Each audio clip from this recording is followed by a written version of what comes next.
Welcome back to the deep dive. We know exactly why you're here today. You've got serious technical and creative skills. You know your music theory inside out. You're comfortable, probably pretty good, with Cubase. Right. You can write good music. Exactly. You can craft compelling compositions.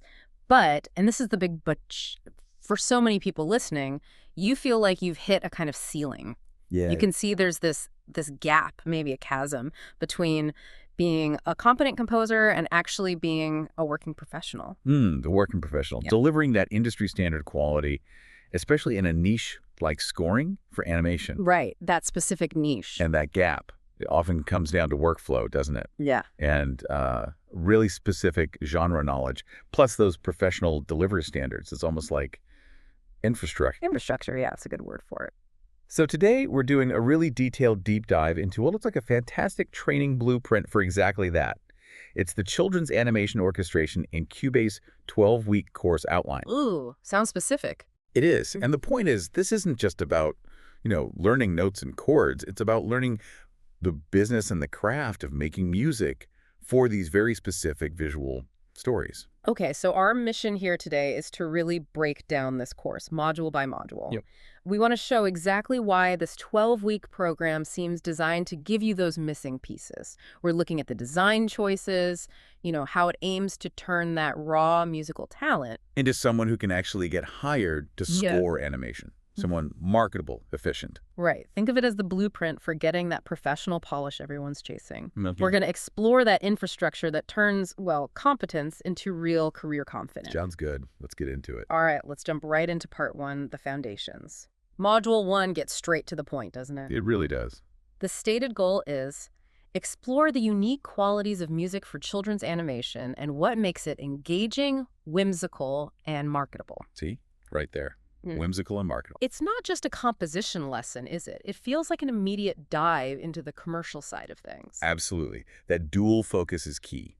Lots of people can write something whimsical, maybe, but can you do it consistently, quickly, to spec? Meeting industry expectations. Yeah.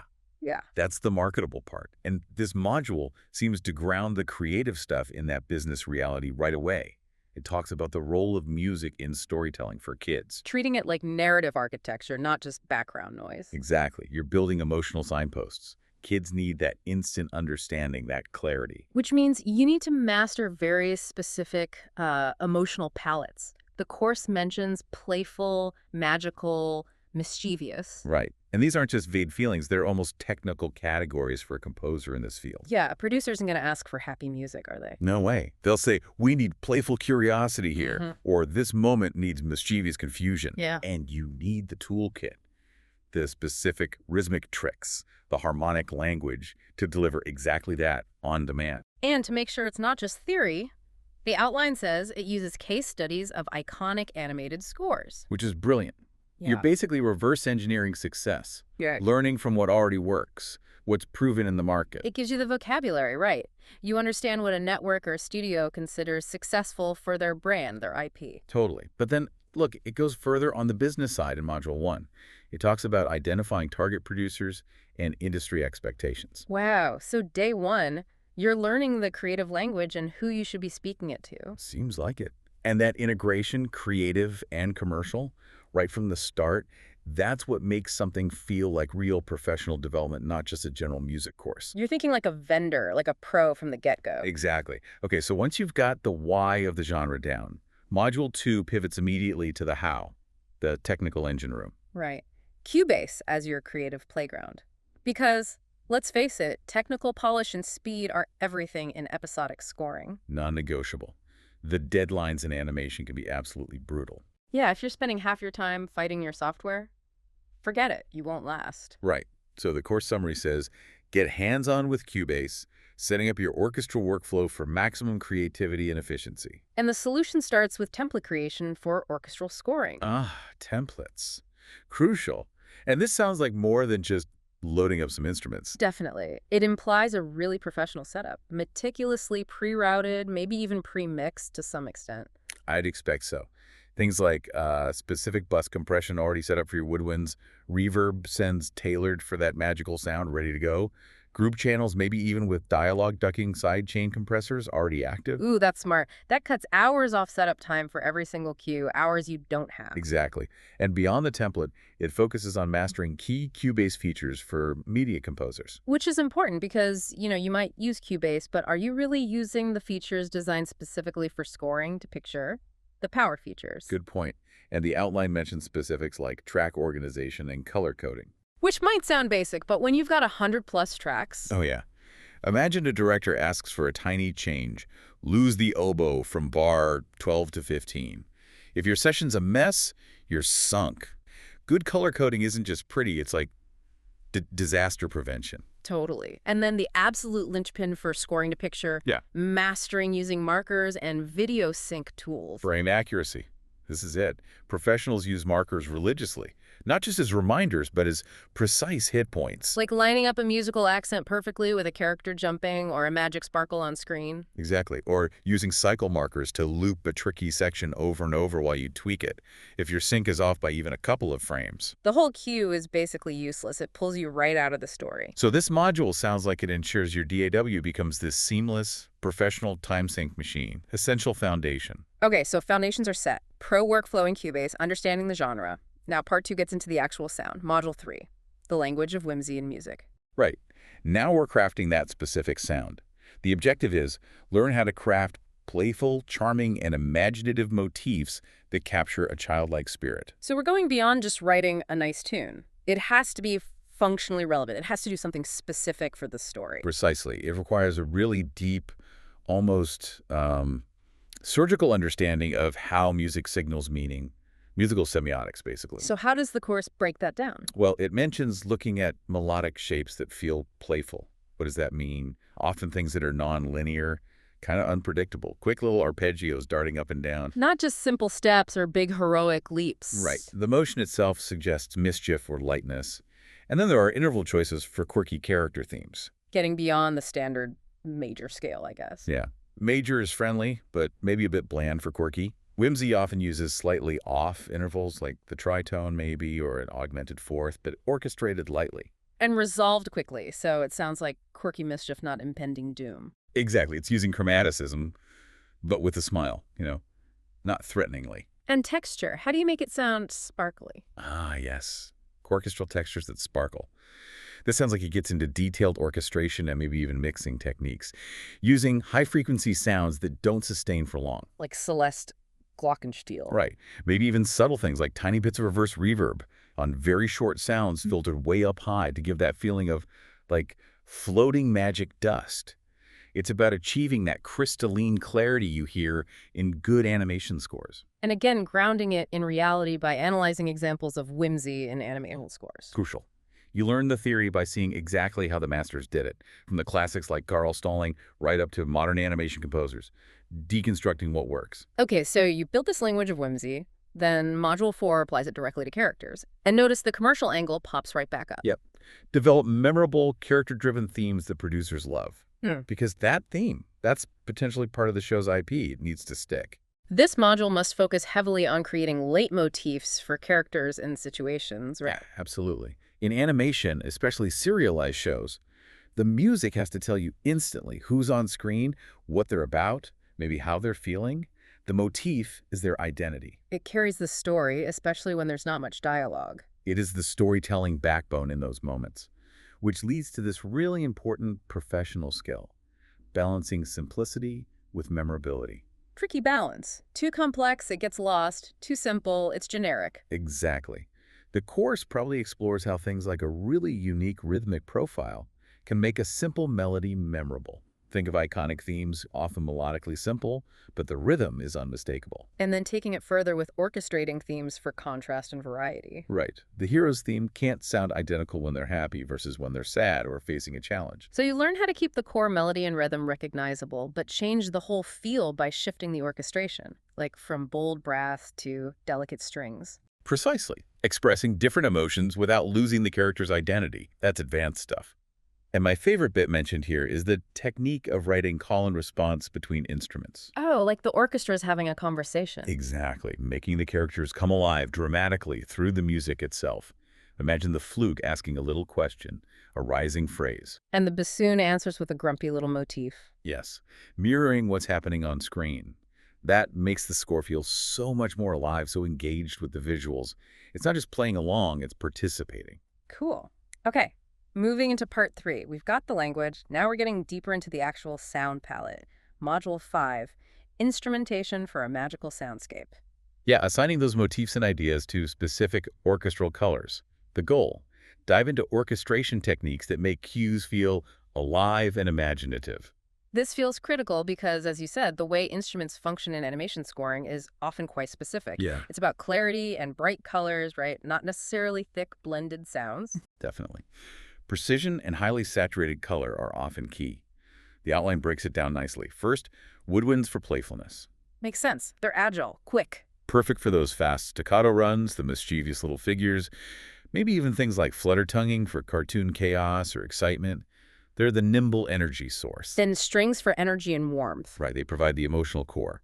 Tenderness, big emotional swells. Yeah. But maybe with less heavy vibrato than you'd use in, say, a film noir score. Hmm. Keep it warm, approachable. Clean, not oppressive. The outline mentions divisi. Yeah, dividing the string sections to play different notes simultaneously helps maintain clarity even when things get busy harmonically. And then the secret weapon for comedy, percussion for sparkle and comic timing. Oh yeah, this isn't just about keeping time, it's sonic punctuation. Yeah. Glockenspiel, xylophone. Whip cracks, cymbal hits. Exactly, those non-sustaining sounds that add high-frequency sparkle and are absolutely essential for hitting visual gags. Bam! Love it. And then something really unique, incorporating toy instruments and unusual timbres. This is where composers can really create a signature sound. Toy pianos, accordions, maybe weird little percussion things. It adds that bespoke texture, makes the world feel unique, and the score instantly recognizable, which again is highly marketable. Absolutely. Okay, so we have the colors. Module 6 is about giving them harmonic depth and sophistication. Harmony, color, and atmosphere. Right. Taking composers who know their basic harmony and showing them how to create richer textures that still work for kids. The goal is enrichment and variety, but keeping it accessible and fun. So it talks about playful harmonic progressions. What does that imply? Progressions that move quickly, maybe take unexpected turns. Probably. Side-slipping chromatically, perhaps, but always resolving back to something optimistic or stable, avoiding the heavy, dense chords you'd find in drama or horror. And for the magical part, it specifically mentions the use of modality for magical tones. Ah, modes.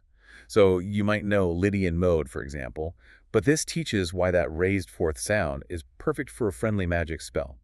It gives lift, brightness. Compared to maybe Mixolydian for something more grounded or folksy within the animation. Exactly. It's about targeted emotional use of these theoretical tools, knowing when and why to deploy them. And for mischievous moments. Chromatic tricks for mischief and surprise. Again, not complex atonality, but little things. Quick harmonic slides, maybe a sudden diminished chord that pops in and resolves right back out to major. A little jolt of tension, but humorous, not scary. Right. Just enough to underscore the gag or the surprise. And finally, a really crucial technical point. Layering harmonic textures. Meaning making sure everything can be heard clearly. Yes. Especially if you're using interesting modes or quick chromatic bits, you need clarity. So the course likely covers orchestrating and composing so voices don't clash. Strategic octave placement, careful EQ, maybe, making sure the harmony doesn't muddy up the dialogue range. Precisely. Preventing that dense, overwhelming sound, keeping it clean and professional. Okay, part 4 feels like where everything starts to come together in practice. The professional proving ground. Module 7, Scoring to Picture in Cubase. This is it. The core skill separating a composer from a media composer. Mastering the sync, the objective. Master the art of syncing whimsical cues to animation, putting that Module 2 Cubase setup to the test. It starts, logically, with spotting sessions. Finding the musical moments, knowing where music should start, stop, and what specific actions need emphasis the hit points. Making critical decisions about where music serves the story best. Right, which leads directly to avoiding a common pitfall, overscoring. Oh yeah, filling every single second with music. Which often kills the comedy or the drama. Sometimes silence or just sound design is way more effective. This course apparently teaches that restraint, focusing on hitting visual cues without overscoring. Knowing when not to write is as important as knowing when to write. Absolutely. Amateur scores often feel relentless. Pros know how to breathe. And the how of hitting those cues comes back to Cubase. Timing tricks in Cubase. Tempo mapping, maybe the time warp feature for tiny adjustments. Exactly. Getting every downbeat to land perfectly on the frame with a visual action. And then, that critical mix element. Balancing music with dialogue and sound design. Making sure the music doesn't fight the dialogue. Using sidechain compression, maybe. Definitely. Routing the dialogue track to subtly duck the music level automatically when someone speaks. That's just standard professional practice. You have to deliver mixes that work. Okay, theory applied. Now Module 8 sounds exciting. Building your first cue, time to actually make something. Yeah, turning all that knowledge into a real portfolio piece, the workflow seems efficient. Start by sketching ideas in Cubase using that template you built. Right, template ready to go. Then the compositional heavy lifting, extending motifs into structured cues. Taking that little 4-bar idea and stretching it out functionally over, say, a 45-second scene, using variation sequences, standard structures like ABA or whatever fits the scene. Making it work across the required time. And then marrying that structure with orchestration for impact and clarity. Applying everything from modules 3 to 6 under deadline pressure. And the module ends with that crucial reality check. Rough mix and first export. Ooh. The moment you realize you're creating a product, not just noodling around.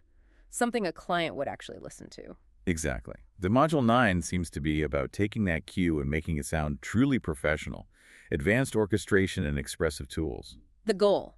Take your orchestration to the next level using articulations and dynamics. This sounds like where you bridge the gap from sounding like MIDI to sounding like, well, music. This is often the biggest differentiator between amateur mockups and industry standard ones. It gets into the technical mastery of humanizing MIDI with expression maps. So using Cubase's tools to control key switches, dynamic crossfading between different sample dynamics. Right. Getting smooth transitions, maybe controlling vibrato amount and speed realistically. Mimicking how a real player would phrase things. It's meticulous work. And layering orchestral libraries for depth. Ah, the secret sauce. Knowing which library has the best attack for a short staccato string note and which one has the best warm sustain to layer underneath it. Creating a composite sound that's richer than any single library. Exactly. Plus techniques for movement, like creating dynamic swells and flourishes that feel natural, human. The ultimate goal being balancing realism with fantasy. The orchestra needs to sound believable, expressive. But the music itself is often fantastical, whimsical, stylized. It's a tightrope walk, requiring real control over your MIDI performance data. Okay, one cue down, polished. Now Module 10 gets you building another one. Building cue, #2, playful energy. Shifting the focus. Applying the skills to a different kind of scene. The goal. Compose your second cue with an emphasis on lively, energetic animation music. This sounds like it requires specific chops for faster scenes, like fast-paced rhythmic devices. Interlocking patterns between instrument sections, maybe complex syncopation, driving string rhythms, creating that feeling of constant motion without just being chaotic. And the absolute must-have for animation, comic timing and orchestration. Precision down to the millisecond. The music isn't just accompanying the gag. It's part of the gag. Like that sudden orchestral hit when someone slips on a banana peel. Thwack! Exactly. Yeah. Or maybe a little rhythmic stutter in the woodwinds when a character is confused. Or a sudden drop in volume just before a surprise.